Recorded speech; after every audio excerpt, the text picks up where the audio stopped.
នៃ Facebook របស់ប្រធានសណ្ដាប់ធ្នាប់ខាន់សែនសុខត្រូវបានជន់ខិលខូចបន្លំរូបភាពភ្នំពេញលោកផង់វណ្ណាប្រធានសណ្ដាប់ធ្នាប់ខាន់សែនសុខបានចេញសេចក្តីជូនដំណឹងជាសាធារណៈដើម្បីជម្រាបជូនដល់ថ្នាក់ដឹកនាំមន្ត្រីរាជការបងប្អូនសារព័ត៌មាន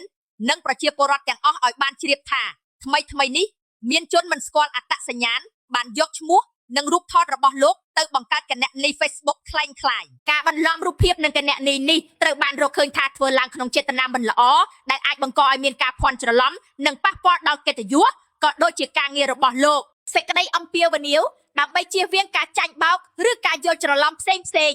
សូមសាធារណជនមេត្តាបង្កើនការប្រុងប្រយ័ត្នខ្ពស់ចំពោះគណនីដែលយករូបភាពនិងឈ្មោះរបស់លោកទៅប្រើប្រាស់ក្នុងរូបភាពណាមួយអាស្រ័យហេតុនេះសូមសម្ដេចទ្រង់ឯកឧត្តមលោកជំទាវលោកស្រីអ្នកនាងកញ្ញានិងបងប្អូនប្រជាពលរដ្ឋទាំងអស់មេត្តាជ្រាបជាព័ត៌មាន